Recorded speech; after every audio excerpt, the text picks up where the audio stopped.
کے روزے فرض ہیں تو 1 مہینے کے فرض ہیں. پھر عذر کی حالت میں وہ بھی معاف ہے، یعنی اگر انسان کو کوئی حقیقی عذر پیش ہو تو اس سے بھی اللہ تعالیٰ درگزر کرتے ہیں، لیکن نہ اس کے ذکر کی کوئی حد ہے اور نہ وہ کسی عذر سے معاف ہوتا ہے، یعنی اگر غفلت برتو. ہاں عقل یا ہوش نہ رہے تو اور بات ہے.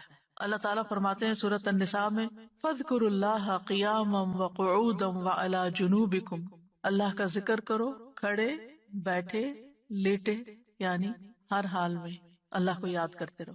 یعنی ہم نے یہ خود ساختہ پابندیاں لگائی ہوئی ہیں کہ اس کیفیت میں ذکر نہیں کرنا، یا لیٹ کے نہیں کرنا، ضرور بیٹھو یا قبلے کی طرف رخ کر کے بیٹھو یا باوضو ہو کے بیٹھو پھر ہی ذکر کر سکتے ہو. نہیں، ایسا کچھ نہیں، ہر حال میں اللہ کا ذکر کر سکتے ہو. نبی صلی اللہ علیہ وسلم کے بارے میں آتا ہے کان یذکر اللہ فی کل احیانہ، کہ آپ اپنے ہر طرح کے حالات میں، ہر طرح کے اوقات میں اللہ کا ذکر کیا کرتے تھے.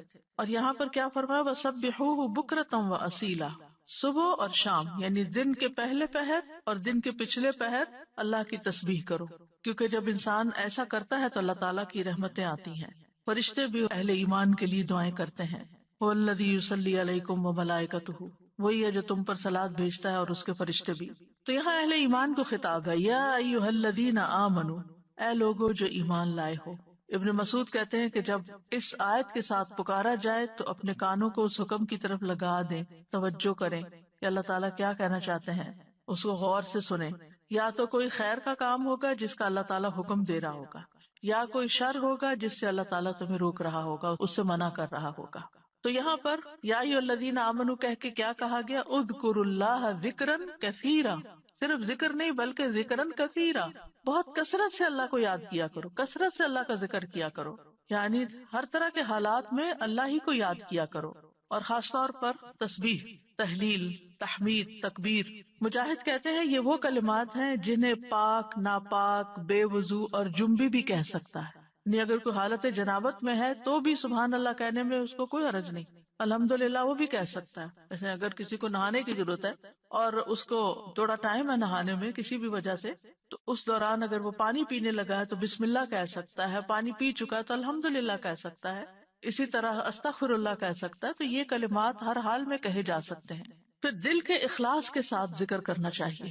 یعنی ذکر کثیر کا معنی کیا گیا وہ ذکر جو اخلاص کے ساتھ کیا جائے، یعنی صرف کوانٹٹی میں ہی زیادہ نہ ہو بلکہ اس کی کوالٹی اچھی ہو. کوالٹی اچھی ہونے کا مطلب کیا ہے، دل سے کیا گیا. کثیر کا اپوزٹ قلیل ہوتا ہے، تو قلیل ذکر کون سا ہے، جو منافقین کرتے ہیں. ولا یذکرون اللہ الا قلیلا، کہ وہ اللہ کو بہت تھوڑا یاد کرتے ہیں، یعنی زبان سے اوپر اوپر سے کر دیتے ہیں لیکن دل سے نہیں کرتے. اور یاد تو ہوتی بھی دل میں ہے، یاد کسی کی بھی دل میں ہوتی ہے تو زبان پہ آتی ہے. اور دوسرے لفظوں میں کثیر کے مقابلے میں قلیل ذکر کیا ہے کہ انسان بس صرف صبح شام کے اذکار کرے، نمازوں کے بعد ذکر اذکار کرے، اور مختلف حالات میں جیسے کھانا کھایا یا مخصوص اذکار جو ہیں صرف ان کی پابندی کرے. لیکن ذکر کثیر اس کے برعکس کیا ہے کہ انسان ان خاص مواقع کے علاوہ بھی ہر حال میں اللہ کو یاد کرتا رہے، اللہ کی یاد اس کے دل میں تازہ رہے. اور یہ ایک ایسا عمل ہے، یعنی ایک ایسی عبادت ہے کہ اس پر عمل کرنے والا آرام کی حالت میں بھی، لیٹے ہوئے بھی، بیٹھے ہوئے بھی، چلتے پھرتے اللہ تعالیٰ کو یاد کر سکتا ہے. یعنی باقی کام کرنے کے لیے جیسے نماز ہے یا قرآن ہے تو اس کے لیے پھر آپ کو ایک ایفرٹ کرنی پڑتی. خالی سبحان اللہ، الحمدللہ، اللہ اکبر پڑھنے میں آپ کو کوئی ایفرٹ بھی نہیں کرنی، صرف زبان ہلانی ہوتی ہے. اور انسان اگر اس چیز کا عادی ہو جائے اللہ کے ذکر کا تو پھر اس کی زبان بری باتوں سے بھی پاک رہتی ہے اور اس کی زبان سے اچھے الفاظ ہی نکلتے ہیں. اور یہ جو ہم نے اپنے اوپر ایک ڈسپلن کے لیے پابندی لگائی تھی کہ کم از کم 100 دفعہ استغفار دن میں کرنی ہے، کم از کم 100 دفعہ سبحان اللہ پڑھنا، ٹھیک ہے، لیکن اس کا یہ مطلب نہیں کہ 100 دفعہ گنتی پوری ہوگی تو اب اس کے بعد کوئی پابندی لگ گئی یا آگے بس دروازہ بند ہے اور اس سے آگے نہیں جا سکتے.